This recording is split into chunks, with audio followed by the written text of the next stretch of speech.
Welcome to the American Business Podcast. I am welcoming you episode 146 in the American Business Podcast, the voice of American business. Today's number 21.6 trillion. Total assets for US banks were around $21.6 trillion as of early 2026. Quote of the day: there is nothing in a caterpillar that tells you it is going to be a butterfly. Alright, we have a special guest in the American Business Podcast today. I'm going to invite our guest to our virtual stage and we'll get the conversation started. Hello Ryan, welcome to the American Business Podcast. Hey Kevin, thank you so much for having me. Of course, it's a pleasure. Happy Friday. How are you? How is your week going so far? I am glad that it's almost over, but I don't think I accomplished half of what I needed to. So, yeah. Well, there is always another day, so it's all good. Absolutely. Well, thank you so much for joining us in the American Business Podcast. Well, we have a lot to cover, if that's okay, because I've been waiting for this conversation. And I love our audience to learn from your professional insights and your professional wisdom. Well, let's get started with introductions. As a start, Uh-oh. would you please introduce yourself and your organization to our audience and to our viewers? Absolutely. So my name is Ryan Otto. I'm the president of Accent Financial Services. I'm also let's call it the founder, inventor of tax smithing. So between those two things, we try to help people with tax and accounting needs and also with strategy and helping people to kind of figure out their lives and put their lives together in a way that helps reduce tax and protect assets and all that kind of stuff. So we love dealing with small business people, and I'm excited to be here talking about it today. Absolutely. This is a great opportunity for us to learn from your professional background as well. And you just mentioned you work with small businesses in US, and this is great because we are the American Business Podcast. We are the voice of American business, and we definitely welcome any professional who is working with actually small businesses because the American business runs on small businesses in US. Most of the businesses in United States are small businesses, small and mid-sized businesses, and they are the backbone of the US economy. So we definitely welcome this conversation. Well, before we dive into this, actually, we love to learn more about you. Would you please tell us about your career journey? How did you get started? How your career journey has unfolded over the years? Yeah, so I didn't know when my career journey actually started. I thought I had a whole different path laid out for me. I was studying biochemistry. I got into computers and computer tech. I had a whole bunch of things going on. But as fate would have it, I actually started doing accounting when I was about 14 years old for my dad on a Mac Plus computer. I don't know if you remember those, but Yes. the screen was this big. Okay. And that was back when Excel was just for Apple computers. It wasn't even for Windows yet. But cut forward to like 20 years later, and I found myself taking a part-time job in accounting for a hotel. My part-time job quickly turned into a full-time job and more. And it just so happened that I went around the department. I learned all the different aspects of accounting while I was just kind of trying to have a part-time job and going to school for biochemistry at that time, of all things. And and then just over the years, I worked my way through accounting. I've done consulting. Now I'm doing tax work, and I do tax consulting in addition to business services and CFO stuff. And it just kind of feels like all along the way, I've just been adding tool to the toolkit and being able to help people more. And it's been a fun journey. Yeah, this is a really exciting journey. I'm glad that you are sharing it with us. Well, let's talk about your day-to-day work experience. What are the exciting and challenging parts of your work on daily basis? Yeah. Well, as a small business owner, there's always all of the administrative stuff to handle, right? But when it comes down to it, dealing with the clients and being able to help people genuinely figure some things out, it's the most rewarding part of all of it. And so for me, I have a team that does tax returns. I have a team that does, bookkeeping and accounting work. But I'm the strategy guy. So when people are ready to sit down and talk through their business ideas or talk through their financial statements or talk through their, tax situations, I'm the one that gets to sit down with them and help them figure everything out. And, just so often being able to bring information to people that it would have taken them years to look up all of those things. And we can sit down and have one conversation and have them walk out like, wow, I didn't even know most of that stuff existed. That's my favorite part of my day to day is having those meetings with clients.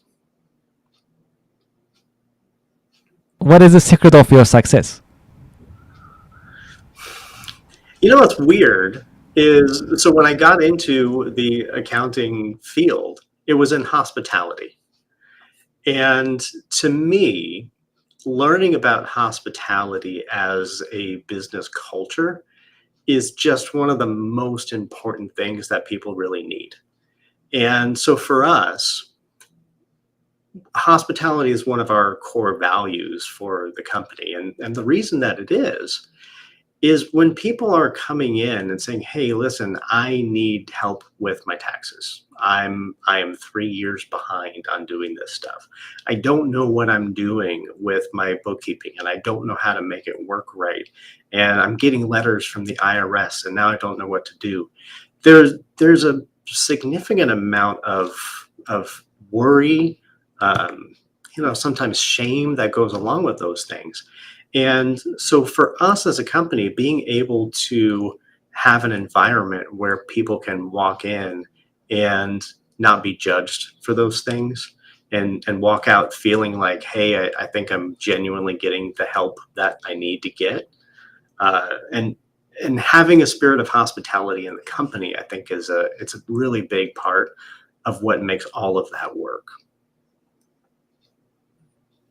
Can you tell us the state of your industry a little bit?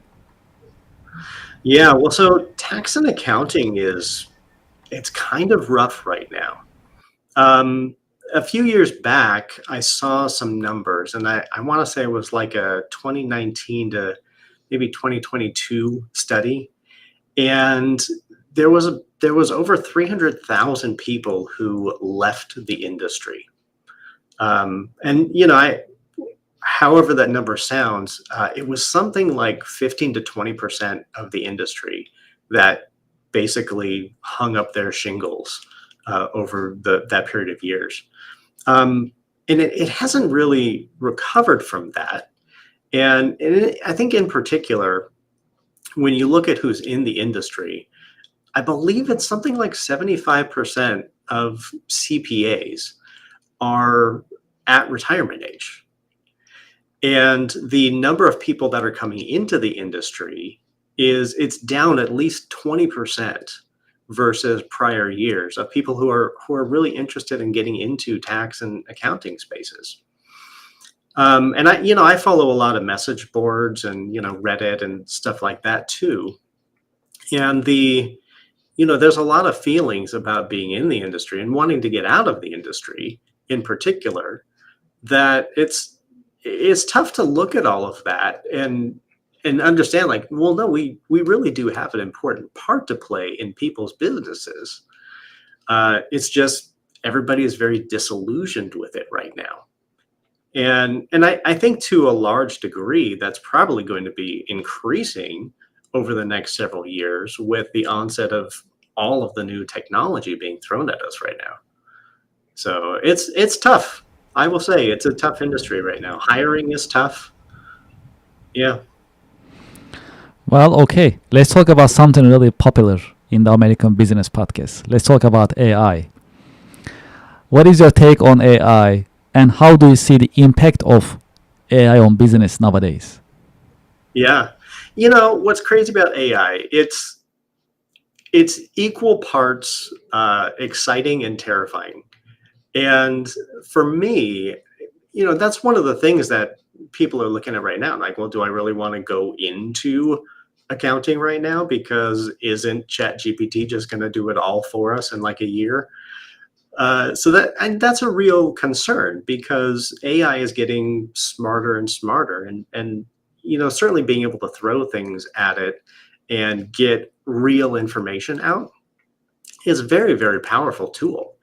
And so for us, I'm trying to use it in all kinds of things. I have a little bit of AI in most of our different systems that we use. I'm using ChatGPT, and I've made custom GPTs that will write specifically formatted letters and things for us.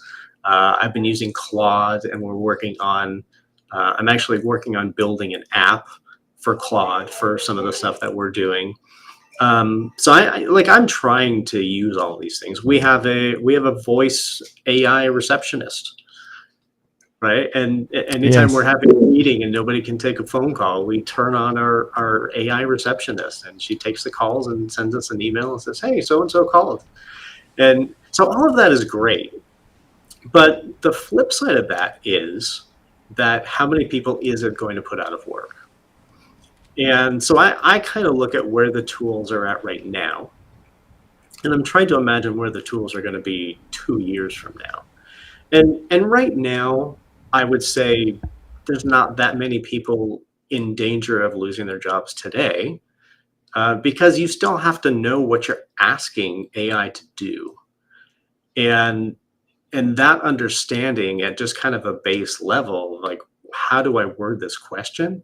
I mean, it goes back to even when Google came out, and how many people still use Google, and it's like, show me a picture of a cat, versus really utilizing all of the tools of what a Google search can do. Like, show me all about this topic from this period of time, and only include search terms that have to do with blah blah blah.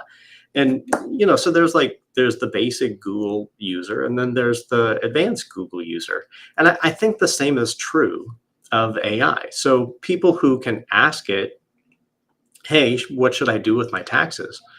Like, okay, that's fine, but you're not going to get the real nuanced answer out of it as somebody who can ask it the full and complete question. And so, over the course of time, is that going to change? Yeah, probably. It will probably prompt you for all of the things, and it will probably have, all of the different strategies and everything that are built into it. But right now, it takes humans, and we'll see what that looks like a couple of years from now. Well, nowadays, from your based on your experience, what are the best marketing practices that bring the highest ROI? I'm really enjoying doing podcast stuff. Reaching out to people, having real conversations. We've done a couple of webinars here or there that have had some decent success. I know there's a place for Facebook Marketplace and all of that stuff, but I don't know. To me, that kind of stuff, it takes some real skill to make those things work without just spending lots of money on it. And honestly, that's what I have heard from other people in the industry as well. Just neighboring firms are like, I threw $3,000 at Meta last month, and I got 2 leads out of it. And because it's tough to get the right messaging out there that engages people. And so to me, I think platforms like this, where you're engaging with people who are interested in having the conversation and interested in knowing more about what's going on, you're you're like halfway there already. So Absolutely. I think stuff like this is really what is going to be for this year, podcasting and speaking this is what we're doing. Hmm. Yes, absolutely, and it'll definitely position you as a thought leader because you are taking your time and you are sharing your professional insights with other professionals. That has a value, and that also shows your generosity professionally. That you like to share your insights, you love what you do, and you like to put the content, educational content, out there through different channels like ours or others. That means a lot, and not everyone is doing it. So in that sense, it's also really differentiating because being in front of camera, addressing questions and sharing your insights is not easy either. A, you are allocating your time for it. B, to me at least, it's a skill, it's a virtue, and it's a skill, both of them in a way. So that definitely makes a big difference. Yeah, definitely. I mean, what you're doing, you have had some great success over the last year in building Yes. your podcast, and so that it's actually something that I'm kind of actively working on right now, is making a podcast about entrepreneurship Mm. and talking with people kind of in this format, to just the way that an entrepreneur brain works, it's just different from a lot of people. And so for you've been building this over the last year. Like, Mhm. what's your journey been with podcasting? Yes, well, yeah, we started a little over a year now, and before starting it, I made a lot of research. A lot of research. I watched a lot of podcasts, different podcast channels. While I was learning, I was also observing and trying to see what is out there and what is missing, basically, that I can really complement because I'm a long time business networker. I also have other industrial roles in the market, in manufacturing, in nonprofits, and so on. So I'm pretty active. So that also gave me the I must say confidence and experience to engage with other business professionals and learn from them. So yeah, based on the research that I made over the years, I found this angle in terms of having an educational, informative podcast to interact with other professionals to share these insights, and then it actually evolved into a more concrete mission, is to promote, support, and uplift American businesses, nonprofits, and manufacturers, as well as the business community. So now this is our basically mission, is to support, uplift, and promote American businesses. So it has been quite a journey, and we learn a lot, and we are still learning. But this is definitely rewarding. That is for sure. And the truth of as a matter of fact, the podcast is the new TV channel, right? As TVs are dying because no one is watching anymore in a set time frame that's been set by someone else. The the average viewer age is pretty high for TVs nowadays. So it's obviously has no feature. That's why TVs are trying to turn it into a podcast in different channels. YouTube is one of them, and others also. They are working so hard. So this is a new media, and people are getting a lot of news and insights from podcasts. So that is another reason that podcasts are really, really popular, because people are allowed to learn, and they allow to learn in their own time frame. They don't like to be forced. Hey, 8 o'clock, be in front of the on the screen and then get the insight. This is not happening anymore. So this is absolutely exciting. Absolutely exciting. That's very cool. Yes, appreciate it. And I'm also glad that you are with us today in the American Business Podcast, and we can have these conversation. There is also there are a couple of things actually I really love to learn from you. Another popular subject in the American Business Podcast is leadership. So how would you define leadership from your point of view? And what are the great leadership qualities a good leader must have? Yeah, so I think the biggest differentiating thing between being a manager and being a leader, right? Mhm. For me, it's vision. And being able to communicate where the organization is going and where you want your people to be going, and how you, like, even how you want them to grow. It's looking at it from a manager perspective. You're like, hey, we need to get the job done. Let's go do this task. Let's all come together to make sure that this thing happens. Looking at it from a leadership perspective, you're like, well, how do we turn this into the next level for our team members and for our clients? And how do we make the business look a completely different way, and do all these things? And yeah, so I think the biggest component there is having a vision and being able to transmit it to other people. Have you had any role models, any mentors who help you shape your career perspective and your journey over the years? I have been fortunate enough to have worked with some great people. And maybe that was just a boss somewhere along the line, or a boss's boss.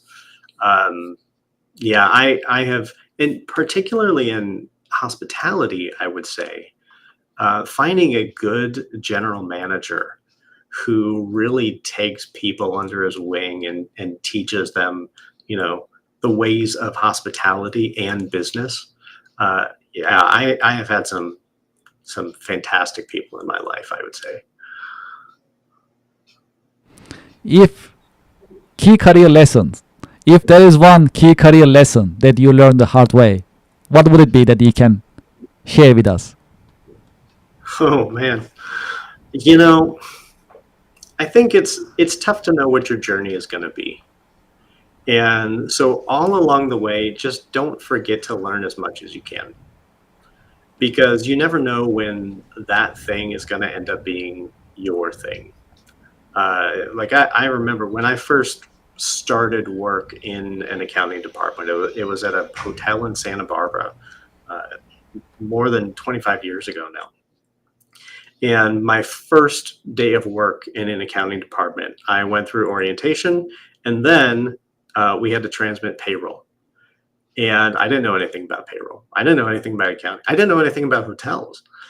And so I got up there, and the payroll manager, she said, all right, so we have to do payroll. It has to get processed tonight. We have to do tips for everybody in the hotel. And I don't know how this system works.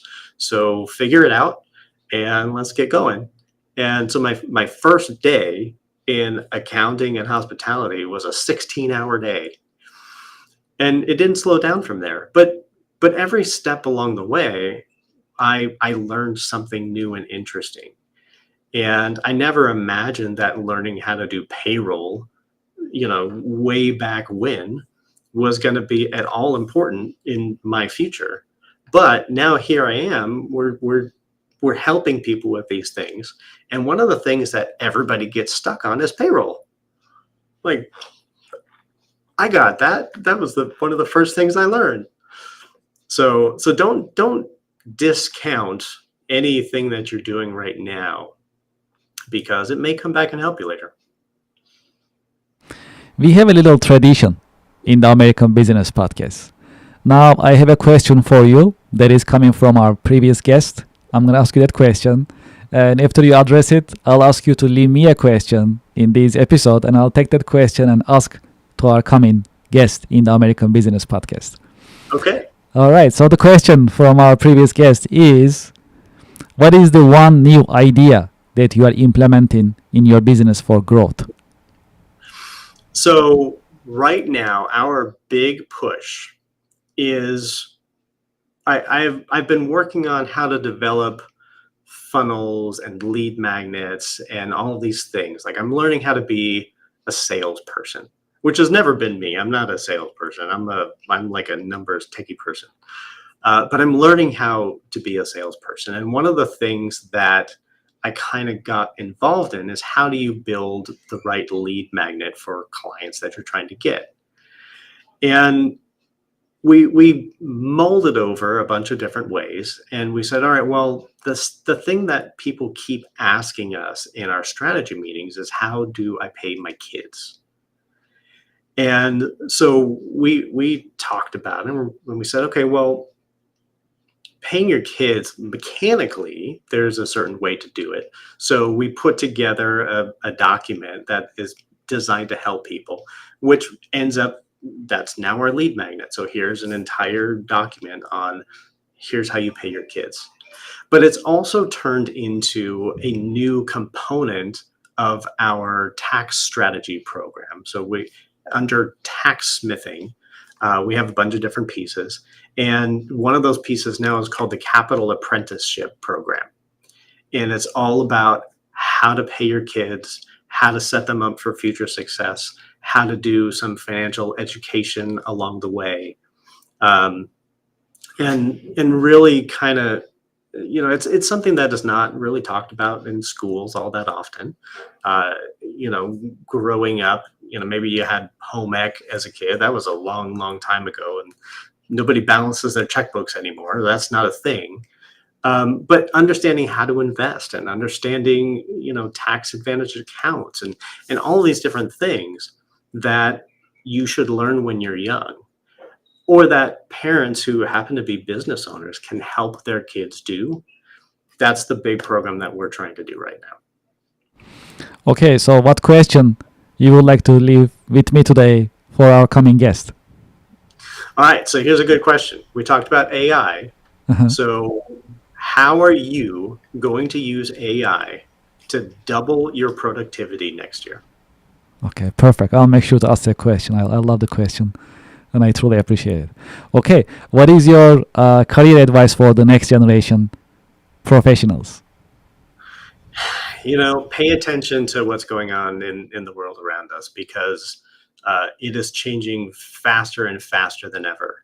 And by the time you guys get to be, my old age, the world is not going to look the same as it does right now. So be aware, be focused, and work really hard. I appreciate it. Okay, for those who would like to continue this conversation with you and learn more about your organization, what is the best way that they can get in touch with you? Yeah, and learn so about your company. Yes. Yeah, our website is accentfinance.net. And you can reach out. We have a very built out website, so you can make appointments through there. You can see all of the things that we do. We're trying to build a network of, complementary businesses that have the same sort of mindset as us. We're really trying to make that a portal for people to do anything that they want with us when it comes to small business. You can also find us. So the new thing is taxsmithing, and taxsmithing.com is it's under work right now, and it's going to be a really cool way to get involved and understand how your taxes work for you in particular, and what strategies are out there that you might be able to implement in your life. So, and my email address, ryan@taxsmithing.com, and feel free to reach out. Well, this is great, Ryan. Thank you so much for being with us in the American Business Podcast, and thank you for sharing your professional wisdom and your insights. Kevin, it's been my pleasure. Pleasure is all mine. Of course. Pleasure is all mine, and I wish you a great weekend. You too. Thank you very much. And to our audience and to our listeners, we'll be right back after a short break. Thank you very much.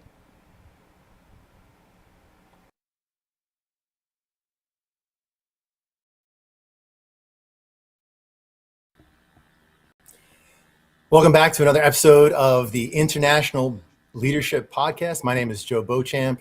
I'm your host, and we have with us today special guest Adam Thomas Hurd from Atomic Coaching is our guest today. And Adam, why don't you go introduce yourself to our listening audience? Yeah, well, hey, pal. Thanks for having me. Appreciate it. I know, you and I had the luxury of meeting in person, which is quite an experience. So anyone who gets to meet you in person, try to meet Joe. He's really impressive man, doing great things, great story. So thanks for having me on today. I appreciate it, pal. Thank you. So I met Adam somewhat recently, and we do a lot of the same stuff. We work with business owners to help them to grow their businesses, overcoming challenges. I just loved Adam's thinking, his philosophies, his strategies, his mindset.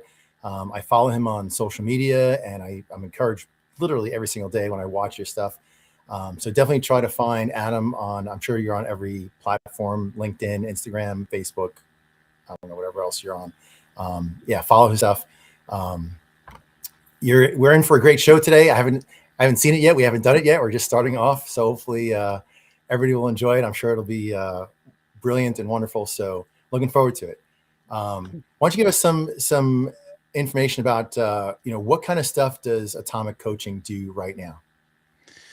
Yeah, I mean, what we have, my partner Tom and I, what we've realized, we didn't create this business, it created itself. And we've really been put here to help entrepreneurs who are stuck, right? And it's these people who have got to a position where they're self-employed, they built a business, but they really don't own anything. The job owns them. They've built the job. That's really what they've done. And they've had success. maybe they're making $500,000, $1 million, but their entire day, their entire life, all their relationships, all their efforts are all controlled by the business that they have. And while on the surface, it looks amazing, like everybody outside is like, I wish I had what you have. Inside, they're just spinning their wheels and they're frustrated. There's something missing. There's a piece of their potential that they know that is just out of grasp. And what we realize we've been put here to do is help steward people through that. Myself, I spent 25 plus years in finance. I owned a financial planning firm and insurance agency, a benefits company. I've served on multiple corporate boards, and I've done a lot of other interesting work that some people think is impressive. I just thought is what I did. Through that work, I ended up advising many CEOs of companies, and it was kind of like on-the-job training.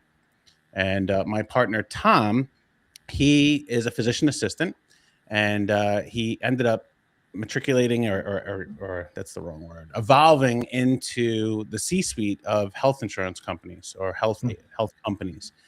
And through that process, he really saw the inner workings and operations of what happens at that level. So he came at it from a practical standpoint of medicine, and then he understood actually what's happening behind the scenes to run the operation. He also taught psychology at SUNY Downstate. That's the State University of New York. He taught at SUNY Downstate in Brooklyn for 10 years. He taught psychology. So he understood how to recognize mental health issues. And then he became a life coach. And through, he retired, I retired, and we came together to try to help some of these people with both sides of that equation. What's happening on the tactical side, what's happening on the philosophical and mental side, and we melded it together to release people. So that's what we are all about. That's awesome. So you're bringing together real world business experience, but also, we're driving these vehicles called our brains. And it's interesting to understand how our brains sometimes function for us, but very frequently function against us. And so, being aware of the whole psychology end of it, I think adds a special element, because I can tell you what you need to do. Like, it's pretty much textbook what you need to do.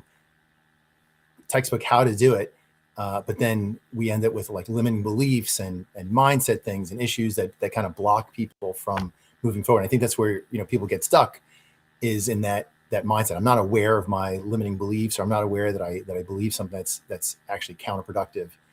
And so being able to handle it from the psychological end, I think is critical for businesses to really understand. There's a whole, I call it emotional fitness. Others will call it emotional intelligence. I call it fitness because I feel like if everybody exercises good emotional strategies, you're going to become more emotionally fit.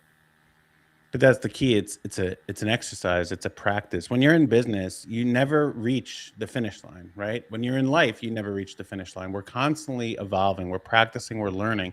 And if you take that moment in time to really look at who you are, what you do, how you're operating, where you're trying to go, that can allow you to start changing course. And we always say it's the difference between I have to and I choose to.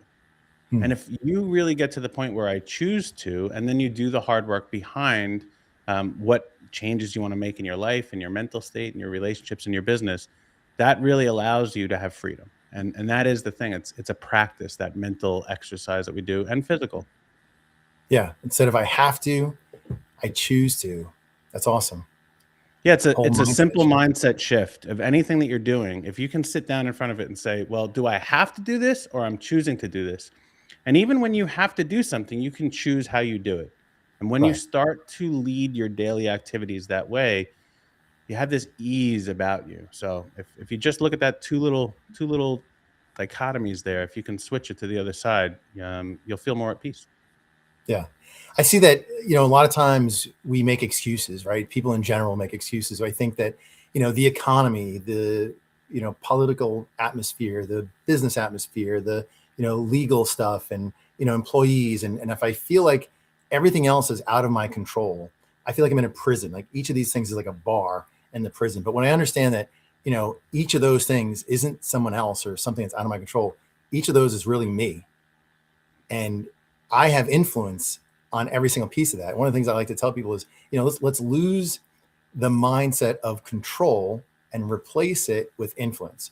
I may not be able to control much of anything, but I can influence almost everything, right? So even take, elections, for example, I can't control who becomes the next whatever political figure, but I do get one vote, right? I get my vote of influence in that. And that goes for everything in our lives, whether it be marriage, business, customer relationships, employee relationships, business partner relationships, any of that stuff. I have an influence in all that. So taking ownership of that, what can I influence and how much can I influence that?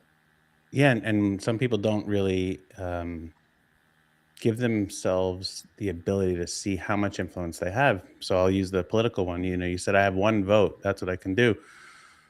Well, I was vice chairman of a lobbyist group, one of the largest lobbyist groups in America for, excuse me, for the financial service professionals. And we wielded tremendous influence over who got elected, over what these laws were written, over what laws were canceled. I mean, we've won laws against multiple administrations, changing them.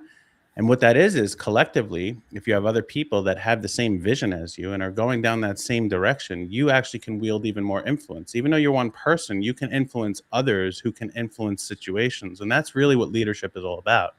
It's about how much influence do you wield over the people who have really said, I will follow you. And if you're going to lead, you have to have influence. And that influence has to be collective. It can't just be yours.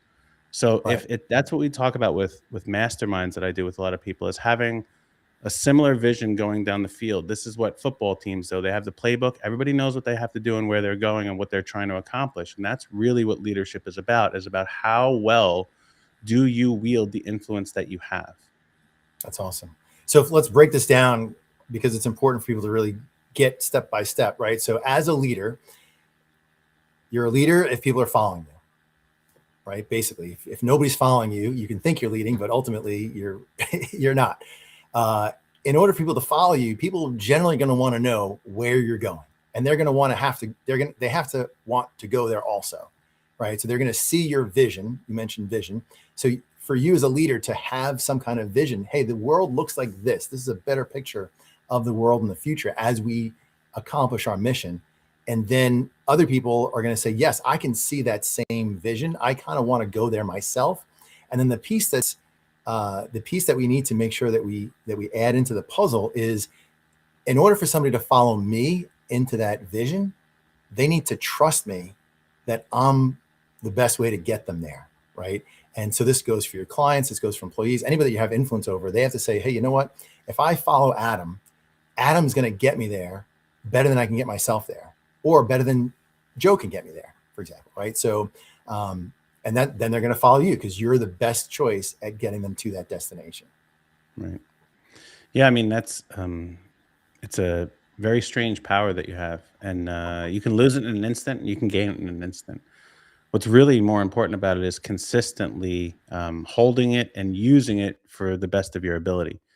And what we use is something called the 5 W's. Okay. And it's who, what, where, when, why. There's an H in there, how, but how is done collectively. The how, other people can do the how. There's a great book by Dan Sullivan. And it's really talking about like, whoop. Something's glitching. Hopefully it works out in the end. Yep. There's a great book by Dan Sullivan and Benjamin Hardy, Who Not How. It's who's going to do these things, not how am I going to do them. So we always think the how is a collective thing. But the 5 W's in leadership is really you understanding first, who am I and who do I want to become? And same with the business. Who is the business and who do I want the business to become? If you don't really know that gap, you can never get there. Okay? That's true. And and you have to establish it. Like, who is it that we actually want to become as an organization? Okay. Right. The next thing is what? Like, what is my mission and my vision? And I don't mean the company. I don't mean what's going to go on your website. That's not what I'm talking about. I mean, like, what is it that I, as this leader, I'm in the charge of? What is my mission? Because we say this: your mission is something that you state, but then here's how you uphold it. Everything I do every single day is to achieve my mission. Right. And if you can't look at your mission statement and actively use it that way, everything I do every single day is to achieve this, then it's not your mission. It's just something you're interested in. Right. And that's the problem, Joe. Most people are just interested. They're not committed. And I could talk about that more if you want. So once you understand what's my mission? What's my vision? The next thing is where. And where most people get really messed up. Where are my values now? Because our values change as our perspective changes, as our circumstance change, as our desires change, our values change. And most people are using old values to execute future visions. And you have to really look at, like, what are my values today and assess them, and not just what are they, but why are they important to me? Because you're going to have to convey that to everybody else. If you're going to lead them, they have to believe in that too. They need to have the same values too. And if they can't express that, then you're not leading anything. You're asking people to follow a vision and a mission that they're not going to adopt. Right. And then there's others in there too. There's when are you going to do things, but the most important is why. Why are we really doing this? What is the impact we're going to make collectively? Why are we going through and charging forward to build this business, to lead this family, even if we are going to buy this house? Why? It's all about why. But if you don't understand who you are and who you want to become, where your values are and what your mission and vision is, the why never gets executed. It sits on a shelf and collects dust. Wow. That's powerful. I'm going to have to watch this episode again myself and take notes from it. So this is great stuff. So tell us, a customer example, and obviously don't give us any kind of details on the customer that anyone can even, think that they might know who it is, but give us an example of a client that had a challenge. They were stuck, and you were the guide on the side, helping them along, opening their eyes, changing their vision, their perspective, reorganizing their company, whatever they did. What would you say is a great testimonial or story of a client that you helped? Sure. I have a couple ones that come to mind right now. And I'll share one. If you want the other, I can as well. There's an architectural firm in Manhattan, and they work on some of the biggest buildings you've ever seen in the world. They've done the Javits Center. They've done One World Trade. Right now, they're working on 3 buildings on Billionaires Row. They do impressive work. If you looked at them from outside, you'd be like, holy moly, I can't believe you get to do those things. Wow. Well, the gentleman who is running this, he started it on his own. He's been an architect for many, many, many years, and then he went out on his own. As he did this, he got some help, and then eventually the work built up, and he needed more help, and now he has 9 employees. And he went from $60,000, a year to now, do $200,000-$300,000 a month. And what happens is, he was in that position, and he was starting to get frustrated, right? He's like, I don't understand why everything's not going the way I wanted. And the key thing that we helped him with is his identity. Okay. We talk about this. Our whole methodology at Atomic Business Coaching is believe, behave, become, right? You have to believe like what you're actually after. And that's where those W's that I mentioned before come into play. You have to believe that stuff, and it has to come from inside. It can't come from outside. He just didn't believe that he was the CEO of his company. He still believed that he was an architect drawing amazing buildings and giving consultants and everything else. And these other people were just there helping him to do the thing. And it's funny, he even would mention his employees to us as his coworkers. He truly didn't believe that he was the leader. And yes, there was some imposter syndrome and many sabotaging habits he had. He was a pleaser. That was like very high up on his saboteur assessment. We do that with every one of our clients. And he had this thing. And when we finally had him look at what is going on and what he's really doing, he started to believe that, oh, I am leading this thing. And that little micro shift allowed him to really drive his behaviors different. And that was the thing, is he started showing up like a leader. because the belief dictates our behaviors, right? Right. So if we just believe I'm a coworker of these things and we're doing it together and rah, rah, we'll get it done, you're going to act like a coworker. But Right. when you are a leader, you are now in the charge of these people, not in charge of them, in the charge of them. Charge. Meaning Gotcha. that you're going to go there and do these things, and they have to see like, wow, he's behaving like our leader, so we can feel confident to sit back here and do the work necessary so he can keep leading. Right. And that was the biggest shift, is just watching him. I mean, we physically saw it in him, where he referred to himself, I won't use the name, but he used to refer to himself as his first name. And when he would show up to meetings with his team, he would refer to himself as Mr. M. I won't use the full last name, but Mr. M. And he's like, he wouldn't say that to them, but he would show up before this. All right, Mr. M needs to show up here.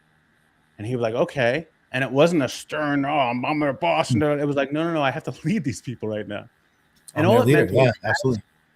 As he built this business, he had to have multiple identities. As you grow a business, you can't just move from like, oh, I was a practitioner to I'm an owner. You can have parts of yourself that are the owner and parts of yourself that are a leader and parts of yourself that are a practitioner. And you have to know, how am I showing up in this moment at this time? And when he finally allowed himself to say, oh, I can show up differently here, he changed his whole career. He changed the work that came to him. He changed the employees that wanted to work for him. So let's say anybody that's looking to start a business, become an entrepreneur, that change in mindset from being the practitioner to being the CEO. And a lot of people, I'll tell you that probably the term CEO, I think it's extremely overused. People are the CEO of solopreneur, one-person companies. But anyway, I digress. To be the CEO, to have that CEO mindset, hey, I am the leader here, and a team of people relies on me and my leadership for reaching this vision, for accomplishing the mission, even for them getting paid, for them leading their own lives, accomplishing their own vision and mission for their own lives, right? So a lot of times, I'll just say with some of the clients that I work with, if I'm working with a team of leaders at a company, getting those leaders to see their role as a leader and that their people are relying on them for leadership, right? A lot of times people are like, well, I just, I help out, I train people, I do whatever, I oversee a department kind of thing. They're not necessarily seeing themselves like, hey, this person is going to feed their family based upon my leadership. If I lead well, they win. And if they win, they bring money home to their family. They can meet their needs. They can, pay for their rent and their food and stuff like that. And if I don't lead well, there is no money. They can't do their job. They don't go home with the paycheck. They go home, with a pink slip at some point in time, telling their family members that it didn't work again. Right. So really elevating that mindset. Is there a strategy that you would use that you could recommend to a business owner who feels like, hey, you know what, I believe I'm the CEO, but I think I'm the CEO, but I really want to own my role as a CEO? Like, do they look themselves in the mirror every day? They write it, somewhere? Do they tattoo CEO across their forearm or something? How do they get there? Yeah, I'll come back and address the CEO thing if we have time later on. But because yes, it is an overused term, but there's a way to use it that's very appropriate, whether you're a CEO of one or a CEO of 10,000. So to answer your question, the thing is that's too much of a burden to put on your shoulders as a leader. Like I am like all these people's payrolls, their kids, everything, that all that pressure's on me. You most likely will fail at that because it's too much for you to manage. Okay. Any business is too much for any one person to manage. So the way that we looked at this is, as I said before, who is my business now and who do I want it to be? If you hear that, if you really listen to that, I didn't say, what is my business? I said, who? I use that word very seriously. You have to treat your business as a who. And parents will get this philosophy very, very simple. And this is what you can do about it. When you look at your business as a who, as a thing that you are in the charge of, that you have to care for, that you are the guardian for, that you are giving all the resources it needs to grow up big and strong one day and survive on its own, just like we do for our children, right? You will treat it differently. And all those other employees that are there are just the tribe. Okay. It takes a village to raise somebody. It takes a village to raise a business too. And they are in the charge of the business. You all collectively are doing it. Yes, you may be the leader, but you really have very little to do with its success. The employees do. And they have to know, who is this business and who are we trying to create it into? And what resources do we have to bring to it so it can be big and strong and survive on its own and go out into the world and make a bigger impact on its own than we did collectively for it? And that's the thing. It's not about the individuals in the business. It's about the enterprise, the organization, this thing that you are together building that will change the world. And you have to look at it as a who, and it takes time. Your kid doesn't all of a sudden come out of the womb and go to college. It doesn't get the job and have the house and have the husband or the wife. You have to give it all the things necessary. So not only it goes to college, but it goes to the right college for the right reasons. Not only so it gets the job, so it gets the job that actually can sustain them and allow them to live a life. Not so it just gets married, so it gets married to the right person. And that's the difference. When you look at it as a human being that you are raising, everybody will treat it differently. That's awesome. Whole mindset shift. Tell us about CEO. Go ahead. If you're the CEO of one or the CEO of 1,000, what does CEO mean to you? I know that's a thing for you. Yeah. Like, so there's two different sides of this equation. So the traditional CEO, Chief Executive Officer, even if you're your own solopreneur business, okay, you have to look at it as I am the Chief Executive Officer of the thing that I am doing. I may have 7 other roles that have my name on the org chart, but in this moment, when I'm planning my business, when I'm setting the direction, when we're going to figure out big budgetary expenditures, whether that big budgetary expenditure is $1,000 for you or $10 million for you, you have to be an executive function. You have to think of the things in big picture, in quarters, years, and decades. You can't think in moment and reactionary. So it's not about the freaking title. The title is meaningless, and I would agree it's very overused. The reason it's overused is because many of the people who state they're the CEO don't act like it. They just want people, they want the rewards from having the title, but they don't want to do the work necessary to actually say, wow, you're the chief executive of your organization. Right. Now, on the other side, excuse me, Tom and I have redefined what CEO means. CEO to us means commitment, effort, obsession. Say that again. That's what we say it means. Commitment, effort, obsession. Commitment, effort, obsession. Obsession.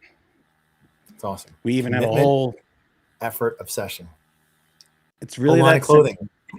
We do. We have a whole line of clothing about it called CEO Threads, CEOthreads.com. Shameless plug. It's okay. Plug away. This is a movement, right? You have to, if you're going to run your business, if you're going to run your family, if you're going to be the president of the PTA organization, you damn well better be obsessed about it. Right. If you're not obsessed, you're just interested. And I said before I was going to talk about interested and commitment. Here's the difference here. When you're just interested in doing something, you'll do it when it's convenient. You'll do it when it's fun. But the moment it gets hard and difficult, you're done. When you are committed, you do it no matter what. Right. And that's what being obsessed really is. I'm committed to this thing. But obsession goes deeper. Obsession is you wake up in the morning and you will literally push everything else out of the way to get to it. And if you're not obsessed about what you're doing, you better find somebody else who is. Because that's the only way it's going to progress forward. You'll just hit the status quo plateau and maintain and be miserable about it. So when you're obsessed with something, it's not that difficult to be committed to it. Right. Okay? It's really not. It's like, I'm already committed to this. And then when you're committed to something that you're obsessed about, do you have to drag yourself through to give the effort? No, you can't wait to do it. Right. And you run out of day before you run out of energy. And yeah, I go to bed tired every night. You know, I hit the pillow and I go to sleep. Right. I'm exhausted for good reason, not because I'm stressed, because I really gave it all. And that's what CEO needs to be: commitment, effort, obsession. And if you could just simply grab onto that commitment, effort, obsession, can I really give commitment, effort, and obsession to this thing, whether it's a task, the next decade of what you're building, you know, the dinner you're going to make for your family? It's such a simple philosophy that allows you to really say, yeah, I'm all in here. I'm not in the way.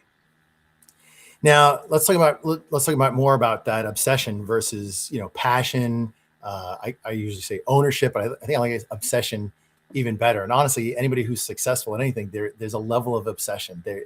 If you're not obsessed, you're not gonna, you know, Tiger Woods hitting 1,000 golf balls a day. Like, you're not gonna hit 1,000 golf balls if you're not obsessed with it.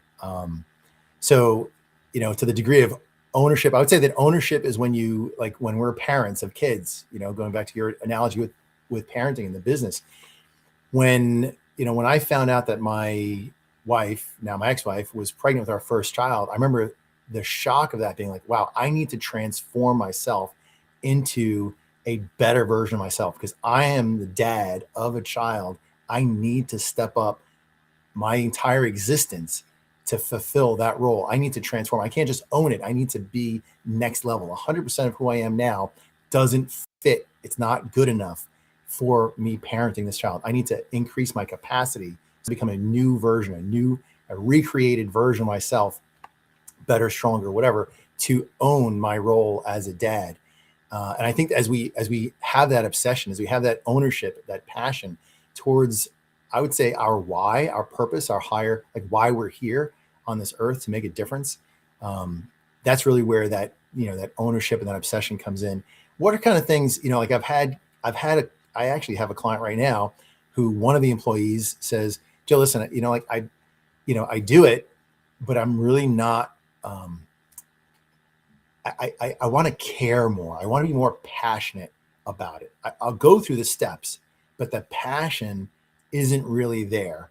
How does that person, he's not the owner, it's one of the employees. This is a 300 employee company. And he's just one of the employees there. And he wants to be, he wants to next level his performance. He's not really owning it though. He's not really, he's certainly not obsessed about it. He wants more results than he wants relationship. What would you say for something like that? How does somebody develop that sense of passion, ownership, extreme type of obsession about their role, their purpose, their leadership, their company, their mission? Yeah. So if we're talking about employees and people who work for us and how do we develop that, is that what you're asking? Because there's a different way I'd take that versus ourselves. Let's say an employee, somebody who wants to develop that, not the CEO, not the owner. We can handle that next question, but this question is, employee wants to be more passionate about the job. Yeah. The thing is you don't create passion. You're passionate or you're not. Okay. Now, sometimes you'll do something that you become really good at and you become passionate about that. That's why people always say, find something you love to do and you never work a day in your life. Well, it's hard to do that unless you did something, and then you figure out, wow, I really love doing this. And that's what most people who say, find something, you love. It's because they did so much work and they ended up loving the thing that they were doing. Sometimes they hated it in the beginning and they became really competent at it because competence breeds a lot of love and passion for things. I'm really good at this thing and I found out what I can do with this.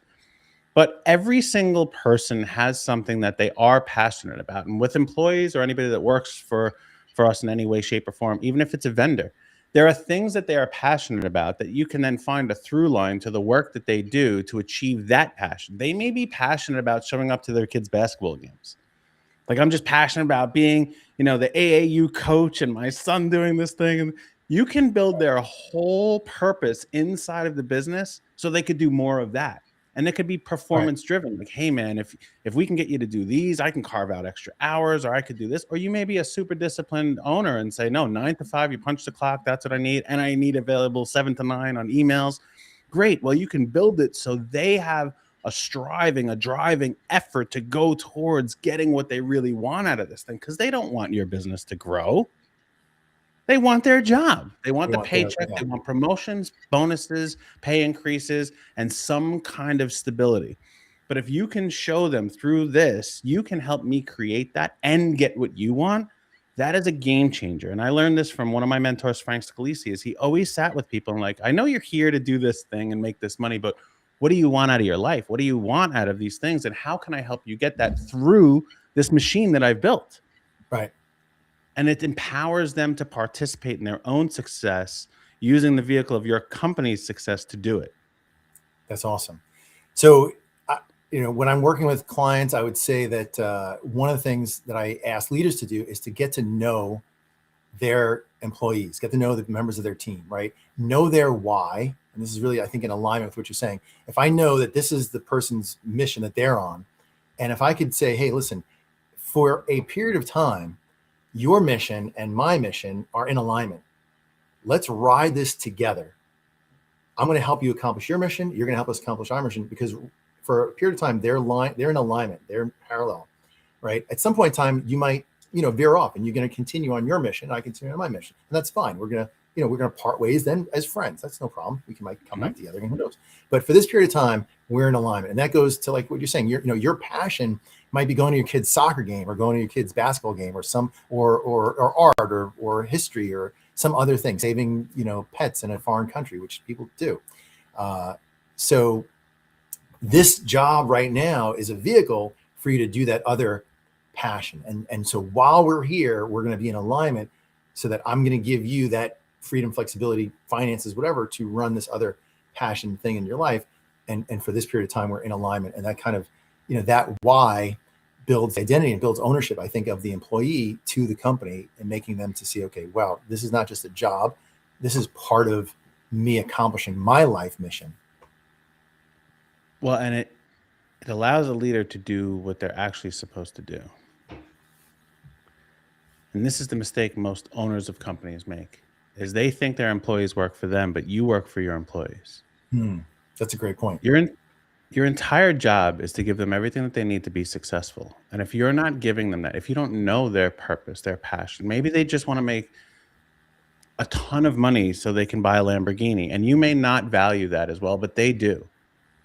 And it's your job to give them everything they can to get that Lamborghini, even if you don't agree with it. Now, as I said, they can use this company that you built as the vehicle for that, and you'll both win. Right. But you have to give them those resources. And if they need to make $1 million this year, and you're only giving the capability to make $20,000, then guess what? It's not going to be successful. Right. So you better find another route for this person. Otherwise, you're wasting everyone's time. And that's why you really have to find out, like, what's driving them. Like, why, and we're calling it passion, but what drives you to show up here every day? Because I know you really don't want to be here, and we all get that. But what drives you to be here? And that's the thing. Your job is give them all the resources. Just like I said before, when we understand who we want this business to be, our job is to give it resources. And I use this different thing here. It's growth and scale. Everybody confuses these terms, and you can only do one at a time. You can't do them simultaneously. The way I define growth is when you're growing your company, all you're doing is adding additional resources to increase the top line revenue. When you're scaling your company, you're using the existing resources you already acquired to increase top line revenue. And what happens is when somebody is coming to you and you're not getting the performance out of them, it's not, I'm going to scale them. They don't have the resources to scale. You got to grow them. And that means adding resources. That may be training, that may be mentorship, that may be some sort of mental health resource, that may be, showing up a half an hour late because they're stressed they got to drop their kid off. It may be tell them this is not the place for you, and you'd be better served working in some other place, and I'll help you get there over the next 30 days.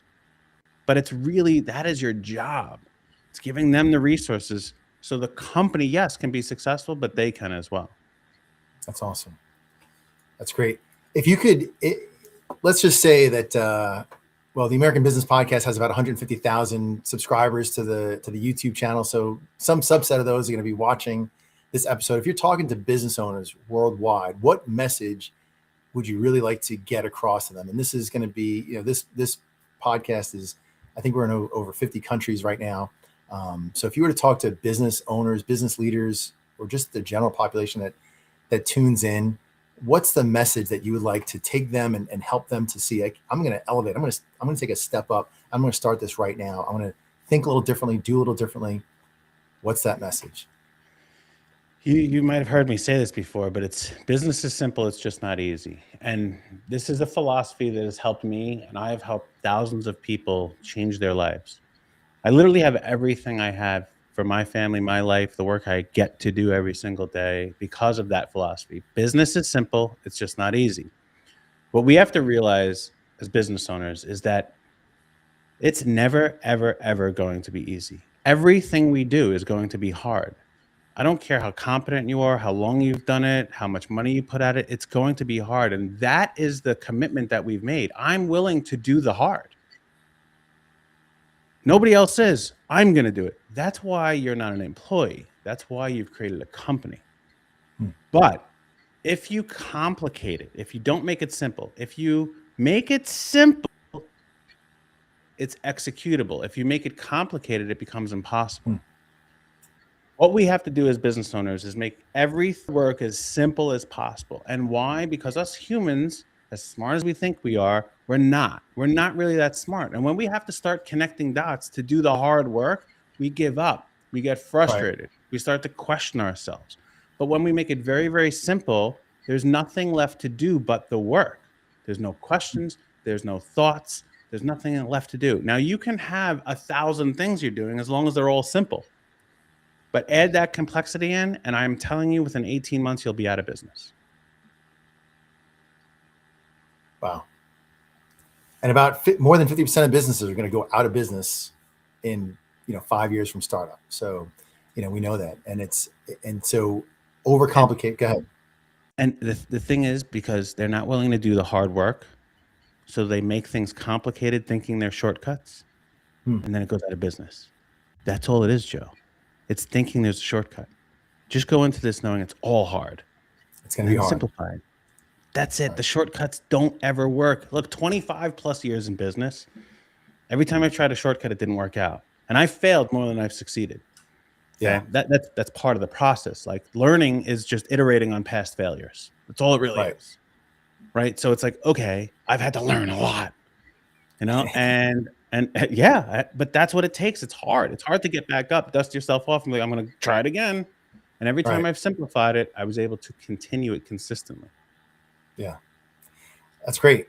I think that's, you're hitting the nail right on the head, obviously, because you've been doing this for multiple decades. So listen, I think every business owner, and I am partial to this, and I know that you're probably partial to this too. Every single business owner needs a coach, outside eyes, outside perspective, outside mindset, people who study and value every good leadership principle, every good leadership mindset, every tool that we can have at our disposal. That's our job as coaches to learn that and figure out how to apply it and help business owners to apply it. Tell us more about Atomic Business Coaching and how people can get in touch with you and what kind of services you might offer. Why would they hire you as their coach, and how do they reach you if they want to hire you as a coach? Sure. Well, I appreciate that, man. Be the www.betheceo. Here you go. That's how you can there you go. Get in touch with us.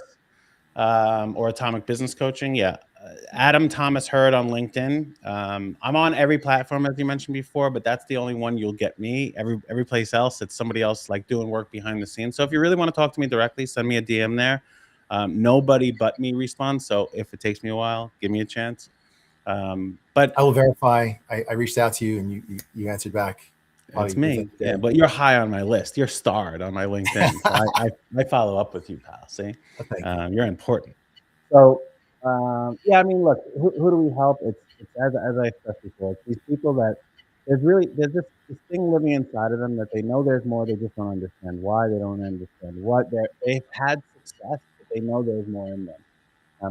It's easier for me to tell you who I don't work with. I don't work with startup companies. There are people that are more qualified to help you with that, and I don't honestly have the patience for that anymore. Not that it's beneath me or anything else. It's just like it doesn't challenge me any longer. It's because there's plenty of blueprints out there in the world. Not your sweet spot. What'd you say? It's not your sweet spot. Working with a startup. I have this idea. I want to start this business. I just incorporated. Can you help me out? No. Yeah, it's just like. I mean, you could use ChatGPT, just follow everybody else's playbook. And then when you run into the actual obstacles, that's where I can come in, right? I also no longer work with really high level executive. I've helped people exit for nine figures plus. I've helped some unbelievable people, but that's not the passion I get out of it either. It's this middle ground when you are transitioning, when you are really trying to become the CEO of your business. That's that person. If you're already the CEO, I mean, I serve on plenty of boards, and you can hire me if you want as to be on your advisory board. It's not cheap, but you can hire me for that. But my core competency, the thing that I absolutely love doing, is helping people really recognize that they already have everything they need. They just need to shift their beliefs, their behaviors, and they will become this thing they've known deep down inside they're able to do. They're like, how, why, what? And it's really not about the how. They already know all the hows. They just don't trust it. They don't activate it. And they have a lot of fears and mindset issues. And yeah, there's tactical things too, but that's truly what I love, who I love to work with. So if you've had some success, And there's just this yearning thing of, I know there's more for me. And leadership is one of them. And being a CEO of your life and your business. That's why Joe and I do what we do. I know you do it in a little bit different fashion, but it's really to change your life. That's the work that we get to do every single day. And I'm very honored to do that. So all my clients out there, thank you very much for trusting in us to do this. Yeah. Awesome. Thank you. And last question, what should we be reading right now? What are you reading or what's your favorite book that the rest of us should be reading?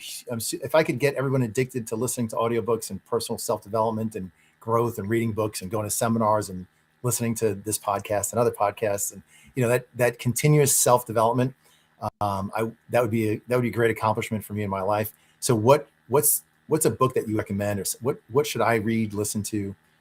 What should our audience read and listen to? Yeah. So I'll be funny first. So you should first read The Atomic Game Changer.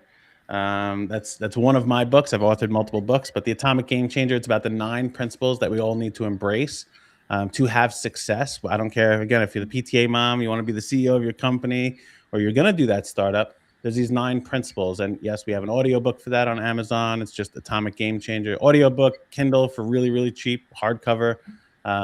That is my lived experience. That is the work that I've actually done through my life. Tom's done through his, and some of the great people we've gotten to either work with, work for, or be a part of their lives. We've learned these are the 9 major things that they had to embrace and commit to and actually implement over and over and over again to have success in any area. So it's not a cover to cover read. It's my book. I'm going to buy that book. I didn't know that you had a book. I would have read it before we started. Yeah, I got a couple. I got another one. We're backwards on the thing here. I got another one in the morning meeting. I got another one over there. Yeah, it should be. It shouldn't be mirrored. It should be good so the audience can read. couple of books, but I have a lot of books over here, and these are 5 books. I don't know if anybody can see it, but these are 6 books actually that have really changed my life. Here, I'll pull them up. So here's a good reading library for people. Okay, so Good to Great. If you haven't read this already, this book is really about how to stop plateauing in your company. Atomic Habits has nothing to do with my company, but it's an unbelievable book to go through. Blue Ocean Strategy, it's how to differentiate yourself in the marketplace. Millionaire Next Door, that's just all about how to look at your money and everything else. Who, Not How, I talked about it before. It's who's going to do things for me, not how. And Essentialism, how do I minimize? How do I really minimize, and what is essential in our lives? And those are some of my favorite books. A book I'm reading right now, though, is Marcus Aurelius' Meditations. That's awesome. It's about Stoicism, and it's great because it's these short little things that I can read, and it's allowing me to either find evidence in my behaviors, my philosophies, my beliefs, or it's challenging them and bringing me to a new place. So if you haven't read that, whether you're into Stoicism or not, there's some incredible multi-millennial long lessons inside of that they're too simple to argue with. And you're like, yeah, that's kind of obvious. And they've challenged me a lot. So I like reading books that give me new information. And that one is not only giving me new information, but validated a lot of the things that I am imparting wisdom to others, so to speak. So that's been a fun one. Meditations. There's been maybe a reawakening to Stoicism. I've just sort of, gotten into reading it in the last few years. Ryan Holiday is kind of a modern day author on Obstacles Away. It's a good one. Yeah, a lot of great books. Obstacles Away is one of them. And I just wonder, like, if Stoicism was around, 2,000, 2,500 years ago, however many, over 2,000 years ago, what have we been doing with it all this time, right? So Stoicism, the foundation of it, in my perspective, the useful part that I get out of it is the ability to maintain my internal emotional stability, regardless of what's happening around me, regardless of what people say, what people do. And one of the things I like to say is you can do it happy or you can do it upset. You still got to do it. So I love it, Joe. Do it happy, right? So, and I had a client one time, she goes, oh my gosh, I have to get a root canal today. I'm going to go get my root canal happy. And I'm like, exactly. Being upset doesn't make the root canal better. It actually just makes it worse. So you got to do it anyway. you can do it happy or you can do it frustrated. A client texted me the other day and he goes, Joe, this, and I can just tell by the way he texted, he's upset about something. I said, you can do it happy or you can do it upset. You still got to do it. He goes, you know what? You're right. Thank you. He goes, I was upset because I had to redo some paperwork and it was getting me frustrated. But getting frustrated over having to redo the paperwork doesn't make me not have to do the paperwork. So I might as well just be happy about it. Yeah, and that is a lot of that is a lot of stoicism. It's about this discipline, right? It's about the commitment. It's about, before what I was saying, being interested or being committed. When you're committed, you do it regardless how it feels. If it's convenient, if you like it, you're doing it anyway. That's the difference. And you said there's been this revitalization in stoicism recently, and I read an amazing quote. I'm sure many, many people have heard this before. I have to read it because I pulled it up on my phone. This is my thoughts and lessons. But this is why I believe stoicism has had this revitalization. The quote goes like this: hard times create strong men. Strong men create good times. Good times create weak men, and weak men create hard times. Right. That's true. We've just had it really easy for the past 2 decades. It's been really easy. And people are starting to understand that, wow, I'm a weak man or a woman. And if I just got discipline, I can make really good times for myself. Yeah. And they're starting to realize we are in the luckiest time ever in the history of this universe to be alive. We are in full control. Like, you can literally do anything you want. And technology has allowed us to do that even simpler. Yeah. And if you don't buckle down and have some discipline, you're going to be a miserable person. You got to do the hard work. And the rewards are incredible on the other side of that. But yeah, it all takes a little bit of work. And that's, I believe, why stoicism has come back up, because people are seeing the results of discipline. Awesome. Well, great. So to our listening audience, we got to wrap it up for today. But Adam, I super appreciate you being here. I hope that we can get you back on again one of these days as well. And more to come. For the rest of the listening audience, we're here with the International Leadership Podcast, bringing you useful strategies that you can apply to your own lives, your businesses, nonprofit organizations, or whatever it is. I am Joe Beauchamp, your host from Beauchamp Team Growth Solutions. You can find us at beauchampteam.com, helping you grow your leadership. Better leaders get better results. Thank you so much. See you next time.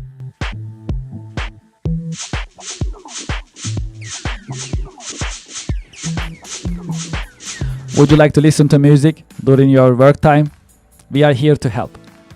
We created ABP Office Music Pod, powered by the American Business Podcast. ABP Office Music Pod is for you, the working professional. You can enjoy jazz, lo-fi, smooth jazz, classic music, and more during your work time. We keep the music positive and energetic. You can go to the YouTube channel of the American Business Podcast, or you can scan this QR code and start listening right away. There is more coming in the American Business Podcast, and this is one of them. Enjoy ABP Office Music Pod during your work time, and thank you very much for your support. Support for the American Business Podcast comes from Reddit. Do you know the biggest challenge nowadays for American small businesses? That is visibility. That's why we partner with Reddit for Business. There are more than 440 million visitors weekly on Reddit. Furthermore, Reddit is reliable, and millions of users are going to Reddit to get the real feedback from real people. It is the number one source for real reviews on products, services, and brands. There is a promotion going on that I'd like you to consider and take advantage of. When you spend $500 on Reddit for advertising, you'll get $500 in advertising credit. True story. I am a Reddit user, and anytime I like to have feedback or review for a product or service, I go to Reddit and I talk to Reddit communities. I get the real feedback and real review from real people and real communities. Scan this QR code and sign up for Reddit advertising. Get the visibility for your company, for your products and services on Reddit with Reddit advertising. Reach people ready to buy your products and services with Reddit advertising. Scan the QR code and sign up today. Thank you for your support.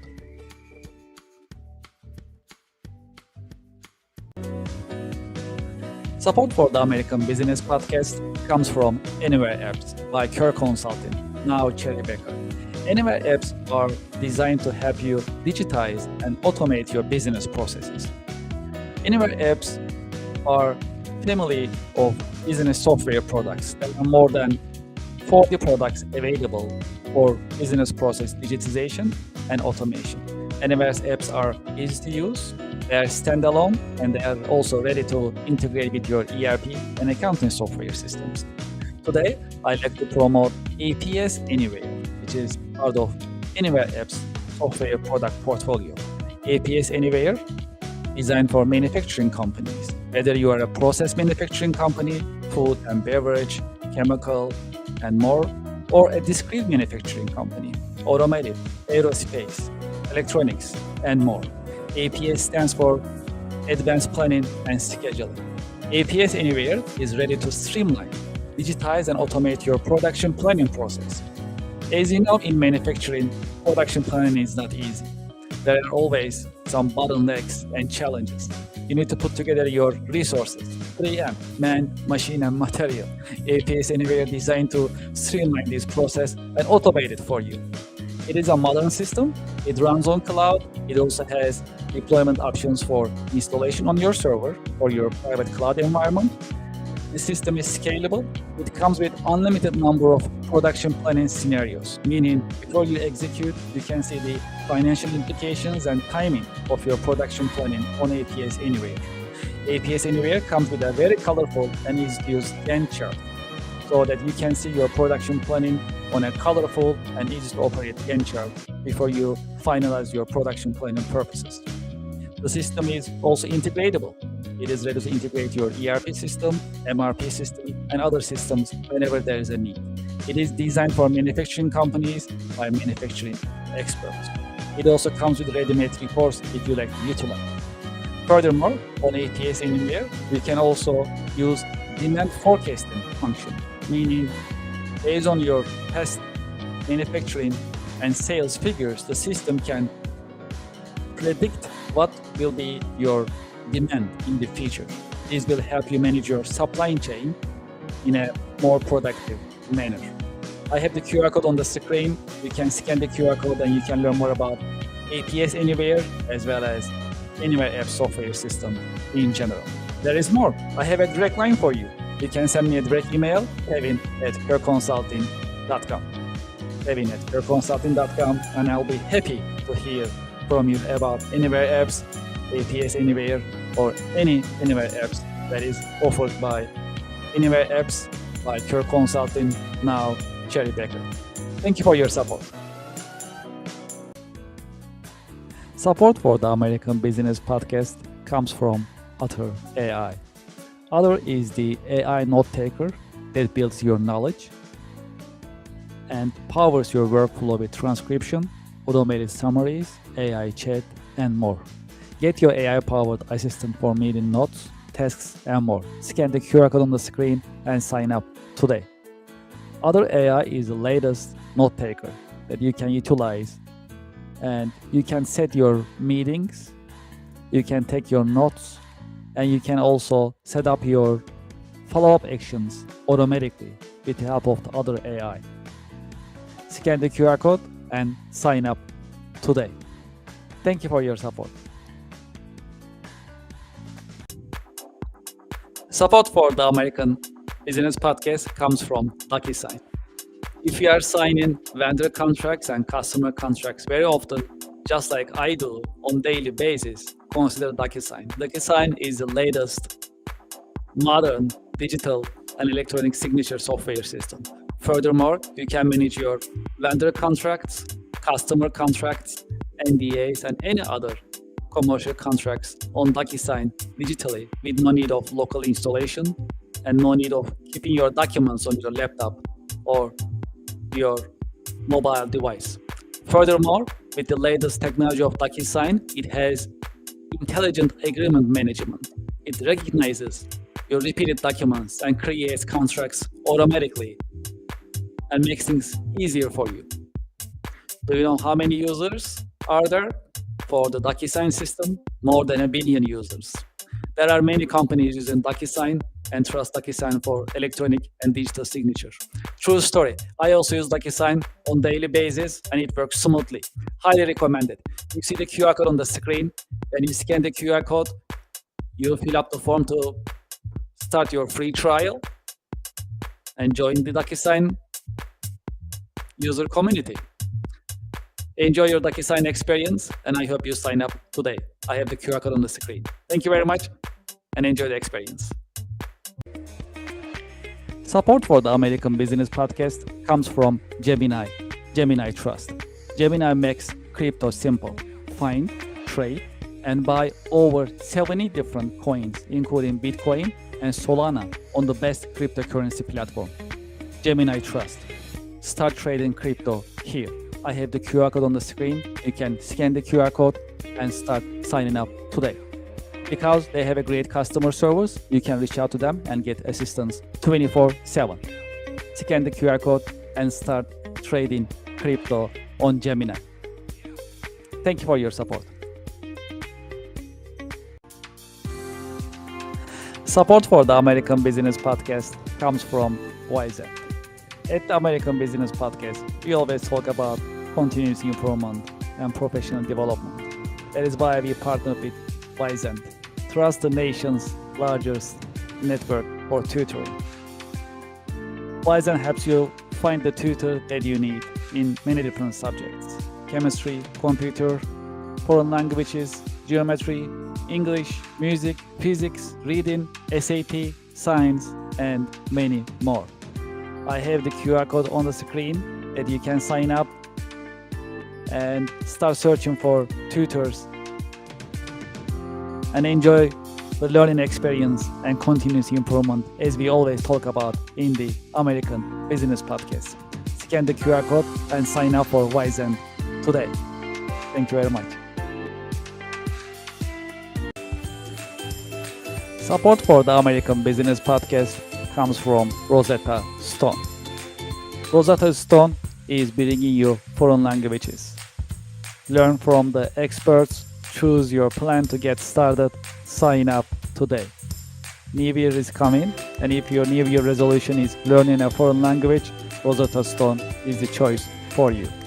Rosetta Stone is offering you a long list of foreign languages: French, Italian, German, Chinese, Greek, Turkish, Polish, Portuguese, Vietnamese, and many more languages are available for you to get started today.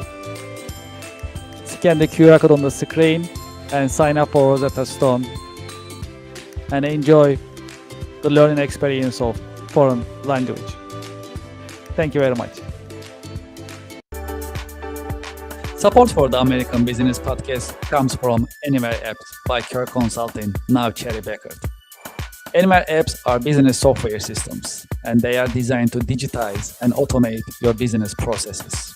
Today, I like to focus on contract management anywhere as part of Anywhere Apps software product portfolio. Contract Management Anywhere is an AI-powered vendor, customer, and legal contract management software system. It is modern, it runs on cloud, it's easy to use, and it's scalable. Because of the AI capabilities of the system, software comes with an AI chatbot that you can get your answers about any contracts that you have. Renewal dates, amounts, start dates, and other details can be learned from the system in a conversation. I have the QR code on the screen. You can scan the QR code to learn more about Contract Management Anywhere, as well as Anywhere Apps in general. There is more. I have a direct email for you. You can send me a direct email about Anywhere Apps and Contract Management Anywhere, kevin@kirkconsulting.com. I'll be happy to help you and help you schedule a demo session with Team Anywhere Apps. Looking forward to hearing from you, and I hope you enjoy Anywhere Apps. Thank you for your support.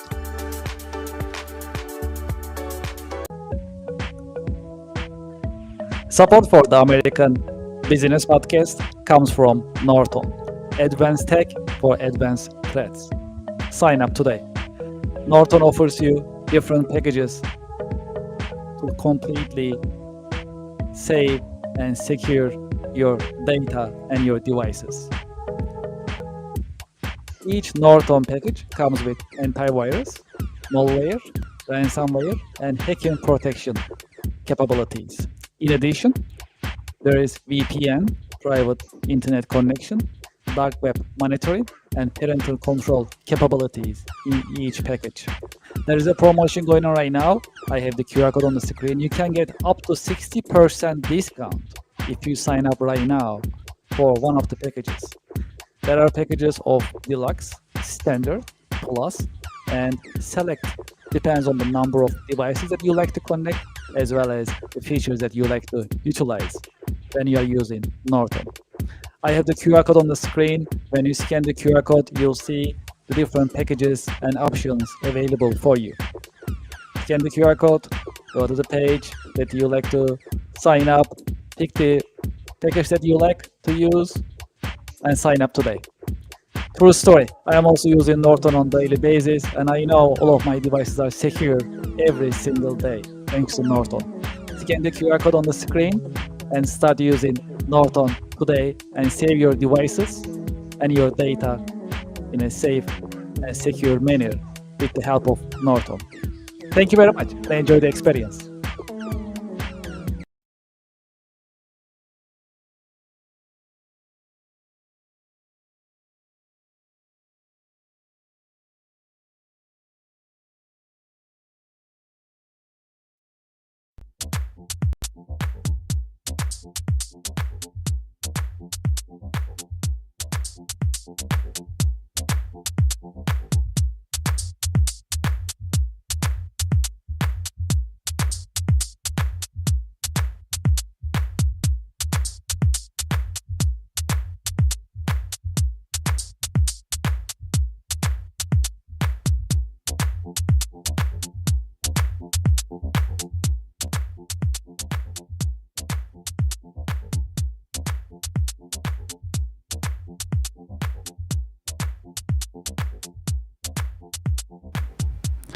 Welcome to the American Business Podcast. I am Kevin Deveci, your host. I am welcoming you episode 147 in the American Business Podcast.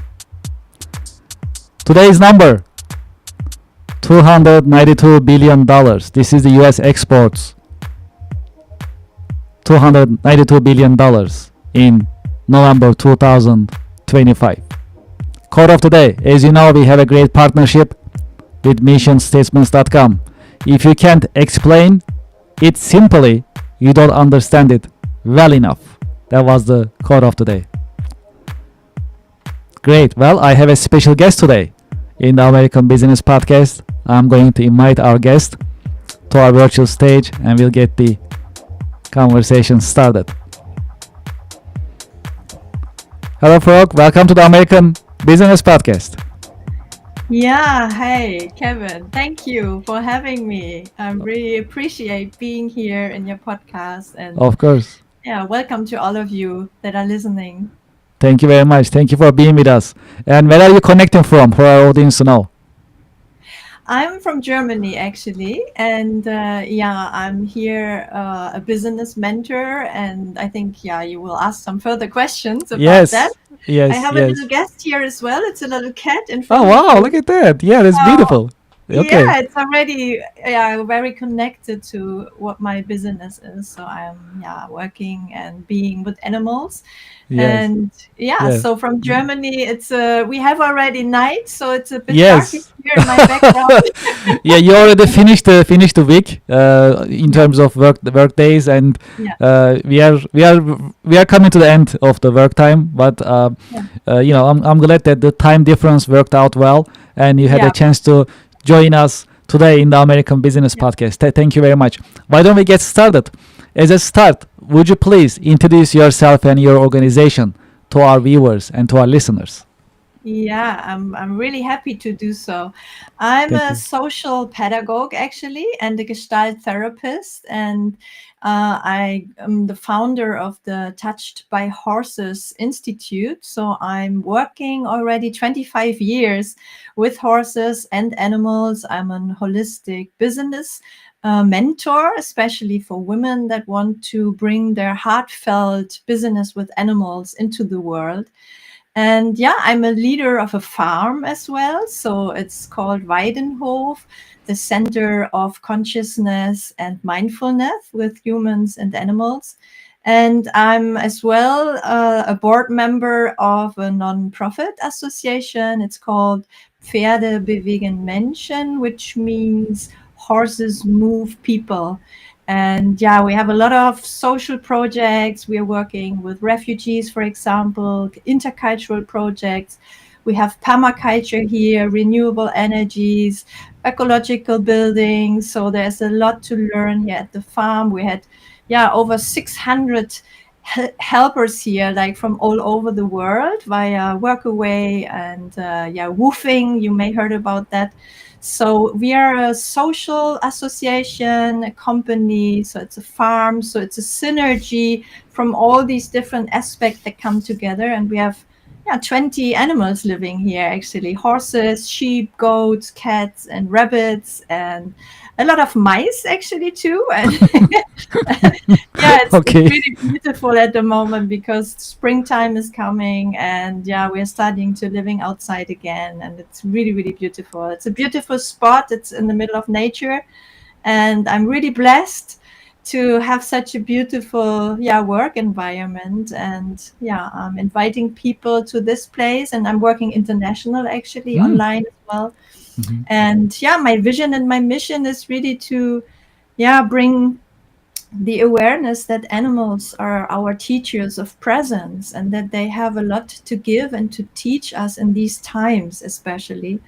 And yeah, it's all about being yourself, living your vision, living your dream, and really go for your 100%, which means, what do you really want to live? What is your dream job actually? Not doing anything. It's just like, what is your 100%? And I'm your mentor and your cheerleader. And yeah, it's just, I love what I do. I feel really blessed. Yes, I mean, when we had the conversation weeks ago, actually I found it to be very interesting. I still am actually. This is very interesting what you mentioned. And for our audience to know, where are you located in Germany? Just for us to learn a little Yeah. bit. Uh-huh. In the very southern part of Germany. So it's close to the Swiss border and close to the French border. And it's the warmest area in Germany. So I choose that area on purpose, actually, because I love the sun and I work a lot of outside, obviously. So yeah, it's a really beautiful area. And it's the Black Forest. And you have a lot of nature here. It's really wilderness, actually. It's beautiful. Yeah. Yeah, I mean, I had the pleasure of being in Germany for Mhm. pleasure or for Yeah. work many times. I really Yeah. like it. It's I've been to mostly the cities, as we know. Mhm. Never been to the part that you just mentioned, but I can imagine it should be really beautiful in terms of Feel the very nature. invited when you come to Germany Yes, again. yes, The absolutely. winter Yeah, time. thank you, Yeah. thank you. Yeah, that sounds great. Very welcome. I appreciate it. Yeah, that sounds good. Well, okay. So I love our audience to learn more about you. Can you tell us about your career journey a little bit? How did you get started? How your career journey has unfolded over the years? Yeah, I have to say that I was deeply connected to animals since I can think. So animals have always been played always a very important role in my life. And I had a kind of a troubled childhood. So animals were kind of my real companions in this kind of rough times as well. And so very early I found that animals, they have a different kind of communication. It's not so much about words, obviously. It's really about a heartfelt connection. And I could sense that when I started to go horse riding in earlier years. It was like this traditional horse riding. You go to a horse riding lesson, and then you take the horse. You don't think about that much as a child. And then I got a little bit more critical. What are we doing to these animals? They are not here that we can ride on them. They have their personalities. They are really unique. They are such beautiful animals. They have their own will and rights and emotions. They're very social animals, actually, beings. And then I started to work as a social pedagogue, and it's a lot about talking actually with the people. I had young women; they were really in rough conditions in their family. They had to be taken out of the family, so they had traumata and really, very difficult life situations. And then I found out, with words, they talked to so many therapists, to so many social pedagogues. They were tired of talking. And then I found out, I love animals. Why shouldn't I just combine that? Because we never talk with animals in the way we do, as we do now, which is perfect. But if you are kind of tired of talking, being around animals is just so heart opening. And then I started to work with children that were, really have a difficult life situation. And I found out as soon as we are with the animals, they just opened up. It was, I get this shiver over my body because I can tell about hundreds of beautiful moments, really magic moments where the animals are so tender and just lovingly towards these kids, mainly kids in the beginning. And then I started to work with teens and adults. I went then into leadership trainings with adults. So it's all about opening up your heart. We are a lot in our minds. Now we are a lot thinking, and we want to be logic and efficient and all these things. And I like to be efficient, and sometimes I find we overdo it a little bit. And we really get disconnected from our hearts. And just to look into the eyes of the beautiful goats we have when they are lying in the sun, and you see they are enjoying with every cell of their body, just being there in the sun. It's always an invitation just to breathe, just to be in the moment, just to remember who you really are and what you really want to do in life. And this is where I come in. So I'm a vision mentor, and it's really about reconnecting to your own true nature. And a lot of people are really disconnected from nature, in the sense of, you were just mentioning you were in Germany, mainly in the cities. So we are so used not to cars, to buildings, to it's not really a natural environment anymore. And here where I live, it's really everyone. So everyone who's coming on the farm, the first thing is a deep breath, and then finding, wow, it's so calm here. I can hear myself think. It's like slowing down. It's being in the moment, and it's being in the magic field of animals. Yeah, this is really, really inspiring, I have to say. So thank you for sharing this with us. Well, what is the secret of your success? It's following my heart. It's really, it was a kind of rough ride before I understood that. I had a lot of accidents. I was close to a burnout. I had tinnitus. So I was really trying to get me going in like the normal environments, for example, working as a social pedagogue. So it was very, very challenging for me to be confronted with all these families with all their multiple problems. It's like, it was really a kind of hard time for me. And then I found out I don't want to do that anymore. It's really, it gets so into my system. I really want to bring joy into the world, and it was kind of sucking me down and in, and all these stories and all these traumata and all these aggressions, all these miscommunications. So there is a lot to do actually in the sense of empathetic communication. And I really wanted to learn, how can we live a happy life? What is the secret of a happy life? And then I found out it's following my heart. And this is really, what do I mean with that is, Yeah, to hear this inner calling. Yeah, what brings my heart to sing? What is the sound of my soul? What is really my passion? Yeah, what could I do the whole day and I would never look once at my watch and look what time it is? And I get really excited around that because I have so many women, people coming to my farm, the 600 helpers, and I can always see how they open up, how they really, you can see them growing actually, yeah, inside their dreams. It's like daydreaming at first. Now it seems a bit new, but then you remember, okay, what was it when I was a child? What was that really got me? Yeah, where I just got, I forgot everything around me. And then we follow that kind of path. And then we find out, wow, everything you lived up to this moment now just serves this purpose. Yeah, your purpose of what do I really want to live? What is my vision? And then I'm at your side, by your side. And what I did, you can do too. It's just following your heart.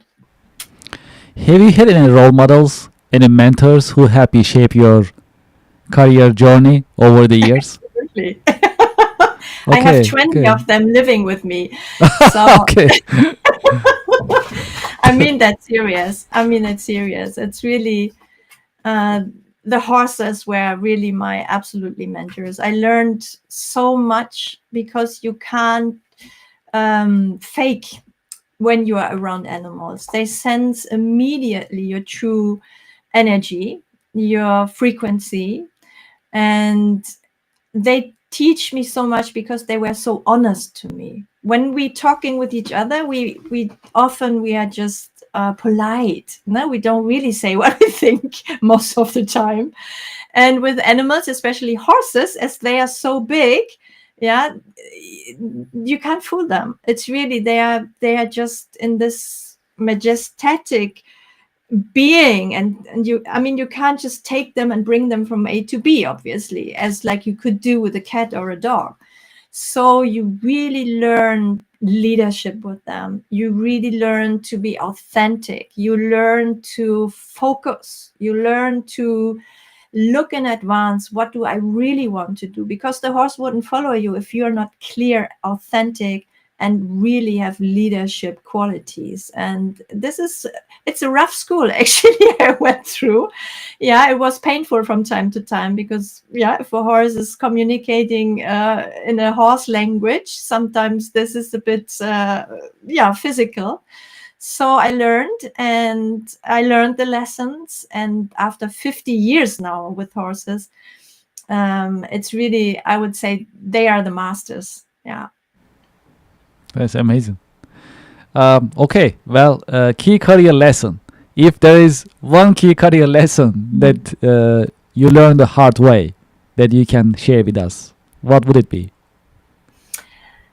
The hard way, I told already that it was really kind of difficult for me to, at one point, to decide I really want to follow my heart. The advice I remember that really, really, really stick to me all my life was when my sister said, when I was really upset because I had the horse already, and the places where it lived was always like, it was compromised. The stable weren't that the way I wished it to be, the environment and the people feeding the horses without asking me. So there was a lot happening. And whenever I talked to her, she said, Frauke, think big. Think big. I thought, what does she mean? Think big. I'm in trouble here. I'm complaining. And she always just said, think big. And this really stuck to me. And it was like, okay, Frauke, this is your momentarily situation. This is what you are in. You're observing what's happening. Okay, thinking big means, wow, there could be different options. And then people said to me, Frauke, one day you will have your farm. I said, okay, my farm, I don't know what you're talking about. I never wanted to have a farm. Yeah. But these days I have a farm. So people sometimes knew earlier than I knew, think big. So there was this kind of vision I didn't even was connected to. Yeah, but they knew already there's something bigger waiting for you. And I think that's really the hard lesson, was the suffering. Yeah, I suffered a lot just observing where I was, and I didn't have a clue how to change that. And this advice from my sister, think big, opened up a new, it was really a kind of new universe, actually. Yeah, could it be that I have a farm? I'm not coming from a farm family or something, yeah, from a background. It's really, Mhm. it was a huge step. It was very courageous, and I learned a lot 15 years ago when I started this farm as a rookie, I have to say. I mean, I had a lot of experience with horses, but not managing a farm. That's a totally different thing. 5 hectares, 20 animals. Yeah. So you really had to jump in, and it was really learning by doing. And I really appreciate every second of it. Yeah. Okay, well, we have a little tradition in the American Business Podcast. Mhm. I have a question for you coming from our previous guest. I'll ask you that question. After that, I'll ask you to leave me a question Yeah. with me here in the American Business Podcast, and I'll ask your question to our coming guest. Okay, so that's our little tradition in the American Business Podcast. Okay, so here is a question coming from our previous guest. How are you planning to use AI to grow your business? Also, I am already using AI, and I'm absolutely fan of it. So I'm really focusing on the positive aspects. And when 4 years ago, I started my online business. So I was already 25 years a mentor, a coach, a therapist around horses and animals.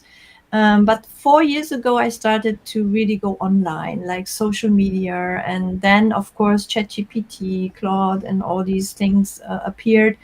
And in the beginning, I was a bit shy, I have to say. And these days, I can't imagine living without it anymore. It's like imagining not having your mobile, yeah, and having still these kind of old traditional telephones. So I'm really a fan, and I'm a business mentor too. I'm a holistic business mentor, a spiritual business mentor, and I'm really encouraging especially the women to really get closer to this AI thing that is at the beginning maybe a little bit abstract, but to really use it in a very daily life, and really get familiar with it. And it supports my life absolutely, and my business life even more. And I'm still learning, I'm still growing with it, and it's really, it saves me hundreds of hours. Yeah. Okay, so what question you would like to leave with me for me to ask to our next guest? Of course, I have to ask that question. What brings your heart to sing? Okay, okay, What sounds do you good. like most in your business? Yeah. Okay, What is your mission? What is your vision? Yeah. okay, we'll make sure to ask that question in the next episode Yeah. in the American Business Podcast. Okay, this is good. So in this episode, do you have any question you would like to ask me? I asked you already before we started here how long you have been in the US, and you told Oh me yeah, that. I've been here since Yeah. 1999. Yeah. Yeah, so that's been And a while. Yes. yeah, the question is, how did you start your podcast? What Oh wow. was your why? And what is Um, your mission and vision with that? Yes, yes. Thank you for this question. Well, my mission is to promote, support, and uplift businesses, nonprofits, and manufacturers. And we do this by creating this educational, informative environment in the Yeah. American Business Podcast. So that's what motivates me. And every single episode that we have in the podcast, I am also learning at the Yeah. same time while we are creating this educational environment and content. It's also, I always call it, the podcast actually is my school. I am also Yeah. learning from Yeah. other professionals like yourself and others. So that's why I love it. I'm also learning myself. I'm also helping others learn by creating these podcasts. So this is really motivational for me. And I'll keep doing what I'm doing, hopefully, as long as I can. Yeah, it's so beautiful, and you're so engaged, as in the sense of, yeah, it's really your true mission. I can sense that. Appreciate it. Thank you very much. Well, what is your career advice for next generation professionals? Yeah, it's really connected to our beingness. Also, it's hustling. It's less doing just for the doing. It's less about doing something that I don't really feel connected to. It's really before you start a career, or even if you are already in a career, to ask yourself very honestly and sincerely, is this something, is there my ethic involved, for example? Yeah, is what I'm doing, does that make any sense for me in the wider range? Is this a win-win-win situation in the sense of I'm learning, so the next environment is learning, and it's global learning, like you just said, what you're doing is really, it has a lot of impact. Yeah, so this makes sense, not only in the mental way. It's really like, is it fulfilling you? Is it really something that brings you joy in a deeper sense, and that you really, yeah, go to bed in the evening and you feel fulfilled and have this feeling, wow, there's something I can give to the world, I receive something. And it's like this beautiful smile, yeah, when you feel, wow, I'm blessed what I'm doing. And I think it's time that we really focus on that we are not only doing jobs, that we are really creating a career that is connected to our hearts, and that we really, yeah, get in focus. How can our businesses be sustainable? How can they serve environment, nature, animals, relationships, empathetic communication, wealth, health, yeah, all these topics. So yeah, to really bring that to the surface, and prioritize that. Yeah. Okay, so for those who like to continue this conversation with you, what is the best way that they can be in touch with you? Any Yeah, contact information? there is a beautiful way at the moment, because I'm a host of an online summit at the moment, which starts at the 18th of March, and will last for 10 days. There will be some international speaker as well, so some of the interviews will be in English. And there is everything. My website, it's like touchedbyhorses.com, or you just write me an email. We can connect that way. And of course, Instagram, it's Touched by Horses as well. And I have some YouTube videos. And yeah, it's really about international connection. So even if you are in the US, just feel free to get in contact. We can have talks and mentorings via Zoom, of course. And I'm working really worldwide, and I want to spread, yeah, the magic of the animals, as you can sense, really around the world. Mhm. Yeah, this is really inspiring. Frog, thank you so much for being with us in the American Business Podcast, and thank you for sharing your professional insights and wisdom with us. Yeah, thank you for having me, Of and all the course, best. appreciate it. Yes, thank you so much. It's great seeing you, and I wish you a great weekend. You too. Thank you very much. And to our audience and to our listeners, we'll be right back after a short break. Thank you very much.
Bye.